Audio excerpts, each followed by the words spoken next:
नमस्कार दोस्तों, स्वागत है आपका द ग्राउंड रिपोर्ट में। मैं हूं समीर आत्मज मिश्र।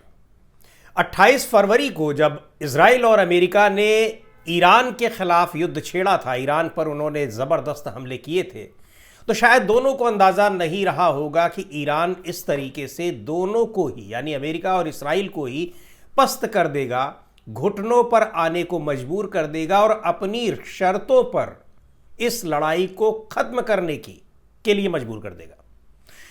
स्थितियां वहां तक आते आते काफी समय लगा, लेकिन अब ऐसा लग रहा है कि आधिकारिक रूप से दोनों ही देश ईरान की शर्तों पर युद्ध विराम नहीं करेंगे, युद्ध खत्म करेंगे। और जो लिखित गारंटी ईरान मांग रहा है कि उसके ऊपर अब दोबारा हमला नहीं करेंगे, ये शायद उनको ये गारंटी देनी पड़ जाए। ताजा तरीन जो घटनाक्रम है, अमेरिका के राष्ट्रपति डोनाल्ड ट्रंप तो बैकफुट पर शुरू से ही दिखाई पड़ रहे हैं। वो धमकी भले दे रहे हैं, लेकिन अंदर से उनकी हालत इतनी खराब है कि किसी भी तरीके से इस लड़ाई को खत्म करने के प्रयास कर रहे हैं। कभी वो रूस के जरिए, कभी वो चीन के जरिए, कभी वो पाकिस्तान के जरिए, तो फाइनली पाकिस्तान के जरिए मध्यस्थता का कार्यक्रम आगे बढ़ा। युद्ध विराम समझौता हुआ, लेकिन युद्ध विराम समझौते का उल्लंघन भी लगातार होने लगा। इजराइल की तरफ से तो हो ही रहा है, अमेरिका की तरफ से भी, जिस तरह से हॉर्मुज स्ट्रेट की नाकेबंदी की अमेरिका ने। लेकिन ईरान ने साफ कर दिया कि अगर एक भी जहाज उसके रोके गए, उन पर हमला किया गया, तो उसी तरीके से जवाब मिलेगा। हमले की कोई खबर नहीं आई है और न ही किसी जहाज को रोके जाने की। अमेरिका की ओर से दावा जरूर किया जा रहा है, लेकिन किसी भी दूसरे सोर्स ने उसकी पुष्टि नहीं की है। बहरहाल जो ताज़ा घटनाक्रम है और जिसकी हम आपको जानकारी दे रहे हैं वो ये है कि अमेरिका के बाद अब इसराइल भी बैकफुट पर आ चुका है। इसलिए आ चुका है कि इस युद्ध विराम के बावजूद उसने लेबनान पर हमले जारी रखे, ये कहते हुए कि हम हिजबुल्लाह पर हमले कर रहे हैं। लेकिन हिजबुल्लाह पर हमले की आड़ में लेबनान में हजारों लोगों की जान जा रही है और आम लोग मर रहे हैं। हिजबुल्लाह के लड़ाके नहीं मर रहे हैं, आम लोग भी मर रहे हैं। और हिजबुल्लाह इनके ऊपर भी जाहिर सी बात है वो हमले कर रहा है। अब लेबनान और इजराइल दोनों ही पक्ष 10 दिन के लिए युद्ध विराम पर राजी हो गए हैं, यानी लेबनान की ओर से हमला नहीं होगा और इजराइल उनके ऊपर अब हमला नहीं करेगा। लेकिन यहां भी अभी इजराइल अपने आप को एक जो आक्रामकता उसके अंदर है, उस आक्रामकता को बनाए हुए है और कह रहा है कि हिजबुल्लाह अगर हमले करेगा तो हम उसके ऊपर हमले करेंगे।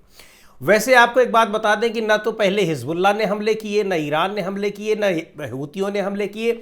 सबसे पहले हमले इजराइल की तरफ से ही हो रहे थे और अमेरिका की तरफ से हो रहे थे, और इन सब ने जवाब में दिया। चूंकि हिजबुल्लाह और हूती तो इसलिए उतर आए क्योंकि ईरान के साथ है, और ईरान ने भी स्पष्ट तौर पर कहा है कि ये लड़ाके हैं, मिलिशिया हैं, ये हमारे सहयोगी हैं और अगर इनके ऊपर हमला हुआ तो फिर वो हमारा हमला होगा।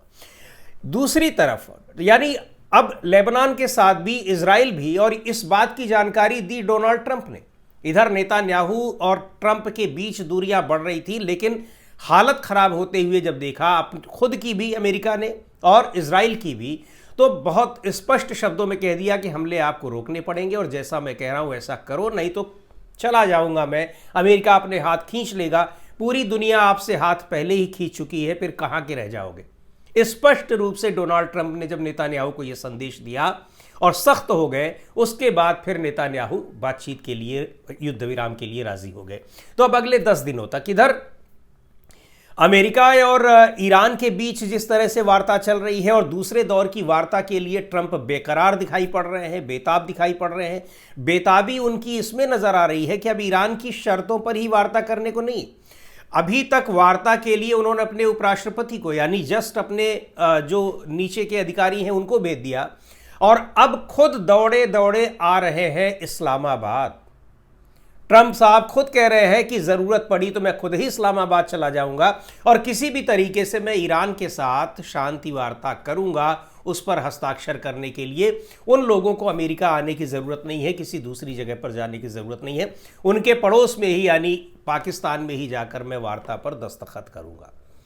अब ये शांति वार्ता कैसे होगी, कब होगी, इसको लेकर अभी भी सवाल बने हुए हैं। और हालांकि लग रहा था कि गुरुवार या शुक्रवार तक ये वार्ता हो जाएगी, संभव हो पाएगी, लेकिन अभी तक उसके आसार दिखाई नहीं पड़ रहे हैं। लेकिन ईरान का स्पष्ट तौर पर कहना है कि अगर पश्चिम एशिया में शांति के लिए वार्ता चाहिए तो हम तैयार हैं, लेकिन हम ऐसी वार्ता नहीं करेंगे कि 4 दिन बाद ये दोनों यानी अमेरिका और इजराइल फिर से हमारे खिलाफ हमला कर दें। लेकिन जो अंदरूनी खबरें मिल रही हैं, जानकारी मिल रही हैं, उनसे ये पता लग रहा है कि अमेरिका अब बिल्कुल स्पष्ट रूप से ईरान की जो प्रमुख 3 शर्तें हैं उनको मानने को तैयार हो गया है। हाँ, जो हर्जाने की बात है, मुआवजे की बात, जो कंपेंसेशन की बात है, उसमें शायद कुछ ईरान किसी तरीके से कोई समझौता कर ले या बैकफुट पर चला जाए। लेकिन जो 2 मूल शर्तें हैं कि उसके ऊपर जो प्रतिबंध लगे हुए हैं उनको हटाया जाए, ख़त्म किया जाए, और दूसरी जो तीसरी और सबसे महत्वपूर्ण शर्त है कि ये लिखित गारंटी दी जाए कि उसके ऊपर कभी हमला दोबारा ये लोग नहीं करेंगे। इन पर वो पूरी तरीके से दृढ़ है। मुआवजा दूसरी उसकी मुख्य शर्त मुआवजे की है कि जो हमारा नुकसान हुआ है इस दौरान युद्ध में, पिछले 1 साल के भीतर जो 3 युद्ध हुए हैं, उसमें जो भी हर्जाना है, जो खर्चा हमारा हुआ है, जो नुकसान हुआ है, उसकी भरपाई करें अमेरिका और इजराइल। अब इस पर हो सकता है कि चूंकि 2 शर्तें अगर मान लेते हैं तो शायद तीसरी शर्त पर ईरान भी कुछ नरमी दिखाए, लेकिन इन 2 शर्तों पर किसी तरीके की नरमी के कोई आसार नहीं है। दूसरी बात अमेरिका की तरफ से जो ये है कि वहाँ पर न्यूक्लियर बॉम्ब नहीं बनने चाहिए, ईरान ने कहा है कि वो पहले से ही हमारे पास नहीं बन रहे हैं। दूसरी बात ये कि आप अपने बैलिस्टिक मिसाइलों की रेंज कम कर दीजिए, तो ये तो दावा करना ही अपने आप में एक ढिठाई होगी और धृष्टता होगी कि आप एक संप्रभु देश से कहें कि आप अपने यहाँ सारे हथियार ख़त्म कर दो। इस पर तो ईरान मानने वाला नहीं है, और मुझको लगता है कि जब मध्यस्थ यानी जो पाकिस्तान मध्यस्थता कर रहा है, जाहिर सी बात है कि उसके पीछे चीन और रूस भी है, और इन सब की सहमति से, इन सब की बैकिंग से ही ये वार्ता हो रही है। उसमें स्पष्ट रूप से पाकिस्तान के चूँकि आसिम मुनीर जो वहाँ के फील्ड मार्शल हैं, सेना प्रमुख हैं, वो पहुँचे हुए हैं तेहरान। अब वो अमेरिका जाएंगे तो वो उनको स्पष्ट संदेश दे दिया गया है कि आप अमेरिका को बता दीजिए कि अपनी इन शर्तों को, यानी कि वो बैलिस्टिक मिसाइल की रेंज कम कर दे, इनको बनाना कम कर दे, ये सारी चीज़ें उसकी मानने वाली नहीं है, और इन शर्तों को वो वार्ता की मेज़ पर लेकर ना आए। अगर आता है तो फिर इनमें से कोई मांग मानी नहीं जाती है, वार्ता फिर से विफल होनी ही होनी है। और हॉर्मुज़ की नाकेबंदी खत्म नहीं होने वाली है। हॉर्मुज़ को जिस तरीके से वहाँ ईरान का जो कंट्रोल है वो अपने कंट्रोल को कम नहीं करने वाला है। इधर हॉर्मुज़ को लेकर नाकेबंदी पर जो अमेरिका ने एक धृष्टता की, एक आक्रामकता वहाँ भी दिखाई, और दुनिया भर के तमाम देशों को एक युद्ध के लिए चुनौती दी, ललकारा। लेकिन जैसे ही चीन ने आंख दिखाई, एक छोटा सा वक्तव्य जारी किया कि अंतर्राष्ट्रीय सीमाओं पर, समुद्री सीमाओं पर, अंतर्राष्ट्रीय समुद्री जो जल क्षेत्र है उस पर इस तरह से रास्ता रोकना, गुंडागर्दी करना, ये किसी भी देश के लिए ठीक नहीं है, और जो करेगा तो फिर उसको उसका जवाब मिलेगा। उसके बाद ही बैकफुट पर ही नहीं आए, एकदम वार्ता के लिए बेताब कि नहीं हम बिल्कुल छोड़ रहे हैं, खाली कर रहे हैं, आप जाइए जिनके जहाज़ ले जाने हो। अब आप ईरान से भी कहिए कि वो खाली करे। लेकिन सवाल ये है कि ईरान ने गैर कानूनी तरीके से उस रास्ते को नहीं रोका है।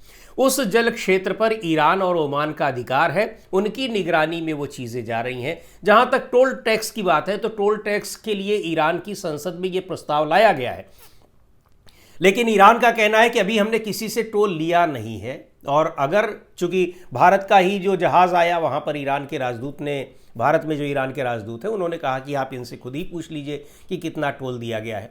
तो स्पष्ट तौर से भारत से तो कोई टोल अभी नहीं लिया गया है, और किसी भी देश ने अभी तक इस बात की पुष्टि नहीं की है कि उनको टैक्स टोल देना पड़ा है, यानी वहाँ से गुजरने के लिए टैक्स देना पड़ा है। तो ये चीज़ अपने उसको व्यवस्थित तरीके से सुचारू रूप से चलाने के लिए और वहाँ पर निगरानी के लिए, अपने सैनिकों की तैनाती के लिए, लोगों को सुविधा देने के लिए अगर वो कोई शुल्क चार्ज करता भी है तो ये कोई गैर कानूनी काम नहीं होगा, ये बाकायदा वहाँ की संसद उसको अनुमति इस बात के लिए देगी। लेकिन अमेरिका का वहाँ जाकर नाकेबंदी करना, इसको इस बात को सुनते हुए पूरे जो नेटो देश हैं, यूरोपियन देश हैं, ब्रिटेन, फ्रांस, जर्मनी, सारे के सारे एकदम बौखला गए कि भाई ये क्या है। जिसका जहां मन होगा आप गुंडागर्दी करने लगेंगे, वहां जाकर आप समुद्र की सीमाओं को रोक देंगे कि हम आपको नहीं जाने देंगे। क्यों नहीं जाने देंगे? तो क्योंकि इन सब चीज़ों के लिए अंतर्राष्ट्रीय समझौते हुए हैं। हर चीज़ अंतर्राष्ट्रीय नियम और कानूनों के तहत चलती है। अमेरिका के राष्ट्रपति डोनाल्ड ट्रंप जिस तरह से इन सब को धता बताते हुए आगे बढ़ रहे थे, वेनेजुएला के राष्ट्रपति को किडनैप कर लाए, उनको लगा कि अब हम इसी तरीके से ईरान में भी कर लेंगे, कनाडा में भी कर लेंगे। ग्रीनलैंड को भी ले लेंगे। तो अब उनको ये साफ तरीके से पता लग गया है कि ये चीज़ें इतनी आसान नहीं हैं और अब स्पष्ट रूप से दोनों ही देश यानी इजराइल और अमेरिका ईरान के सामने न सिर्फ घुटने टेक रहे हैं बल्कि उसकी शर्तों पर वार्ता करने के लिए तैयार नहीं है, बेताब है। अब देखना यह है कि इनमें कहीं अमेरिका अपनी कुछ हिडन शर्तें जो है यानी कुछ ऐसी शर्तें जो छिपी रखेंगी वो सीधे वार्ता की मेज़ पर लाएगा, ऐसी कोई शर्त तो नहीं है। और अगर ऐसी शर्त लेकर वो आता है तो जाहिर सी बात है कि बात नहीं बननी है। लेकिन इस समय दुनिया भर के तमाम देश हॉर्मुज स्ट्रेट को लेकर बहुत गंभीर है कि उसके खुलने का, उसके जो अवरोध हैं, उसके जो बैरियर्स हैं, उनको कैसे ख़त्म कराया जाए। और उसके लिए मुझे लगता है कि ईरान को मनाने में उतनी देरी नहीं लगेगी और अगर अमेरिका अपना हठवादी जो रवैया है उसको अगर छोड़ देता है तो। लेकिन लग ये रहा है कि जिस तरीके से आंतरिक मोर्चे पर और बाहरी मोर्चे पर बुरी तरीके से अमेरिका गिरा हुआ है तो डोनाल्ड ट्रंप के सामने कोई दूसरा रास्ता भी नहीं है। आज की वीडियो में इतना ही। अगले वीडियो में फिर मिलेंगे एक नए विषय के साथ, एक नए मुद्दे के साथ। द ग्राउंड रिपोर्ट के यूट्यूब चैनल को आपने अब तक सब्सक्राइब न किया हो तो ज़रूर कर लें। हमारे वीडियोस को लाइक करें, शेयर करें और अपने सुझाव भी हमें ज़रूर भेजें।